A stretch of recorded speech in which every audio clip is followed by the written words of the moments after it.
Hello বন্ধুরা, আজকে আমরা ক্লাস সিক্সের কোষে দেখে 8-এর যে অঙ্কগুলো আছে, অঙ্কগুলো আমরা খাতায় করে রেখেছি। এখান থেকে বোঝাতে সুবিধা হবে এবং সময়টা কম লাগবে তোমাদের।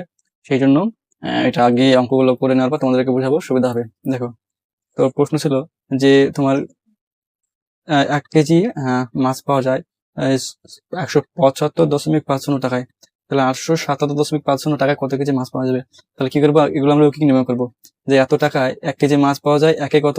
যখন আমরা একে বার করবো, একটা উপরে থাকবে আর যত টাকা বের করবো তার নিচে থাকবে প্রাথমিক অবস্থায়। তারপর যেহেতু এগুলো সরল সম্পর্ক, তোমার মাছের পরিমাণ বাড়লে দাম বাড়বে আর মাছের পরিমাণ কমলে দাম কমবে। তাহলে 877.50 টাকা কত হবে? গুণ করে দিলাম। এখানে দশমিকের বা দুটো ঘর, এখানে দশমিক দুটো ঘর, সেখানে দশমিক দশমিক উঠে গেলো, আর 1 দিয়ে গুণ করলে যা হয় তাই হয়। তাহলে এটা যদি ভাগ করা যায় তাহলে 5 হবে। তাহলে দাদা 5 কেজি মাছ কিনলো বাজার থেকে, ওইটা হয়ে গেল প্রথম আনসার। তারপর আমরা 2 নম্বর প্রশ্নে যাব। এটা 3 নম্বর করা হয়েছে। হ্যাঁ, তো 3 নম্বরে দেখাবো না, 2 নম্বরটা করবো। 3 নম্বরটা বলছে যে 1 লিটার মানে একটি বোতলে 1.5 লিটার জল ধরে।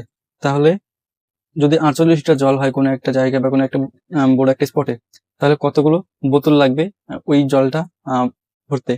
তাহলে কি করবো? আমরা কি নামে করবো? যেটা চাইবে সেটা লাস্টে লিখবো, যেটা চাইবে সেটা লাস্টে লিখবো, সাজিয়ে লিখবো এমন ভাবে যে 1.5 লিটার জল ধরে 1 লিটার বোতলে। তাহলে একে কত হবে? তাহলে 1 লিটার জল ধরে 1/1.2 বোতল। তাহলে 48 কত হবে? 48 দিয়ে গুণ করবো। এবার দেখো নিচ থেকে একটা ঘরে শূন্য আছে, দশমিক আছে, সেজন্য উপরে 10 দিয়ে গুণ, 10 দিয়ে গুণ করলে এক্সট্রা একটা শূন্য হবে, সেজন্য 480 হবে। 480 কে 12 দিয়ে ভাগ করলে 40 হয়। তাহলে 40টি বোতল লাগবে। এটা 3 নম্বর অঙ্ক। এটা 3 নম্বর অঙ্ক। এবার আমরা 2 নম্বর অঙ্ক যাবো।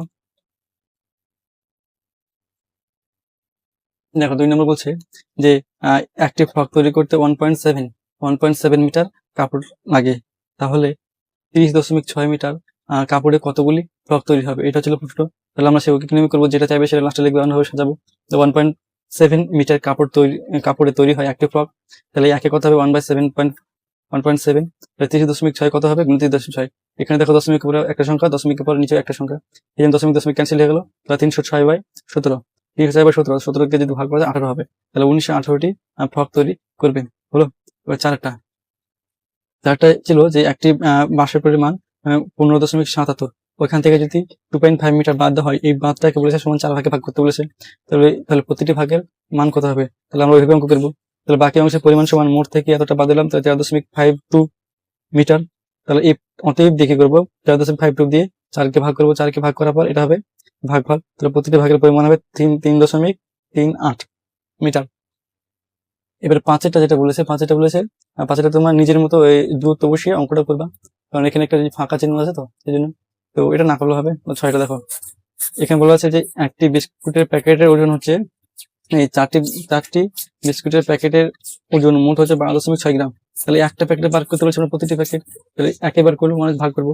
এখানে দশমিক করে একটা হয়, তাহলে এখানে নিজে গুণ করবো, 10 দিয়ে 40 হলো। এবার 126কে 40 দিয়ে ভাগ করলে 3.15 হয়। তাহলে একটি প্যাকেটের ওজন হচ্ছে 3.15 গ্রাম। তো এই ছিল কোষে দেখি 8 ক্লাস 6 এর ম্যাথ।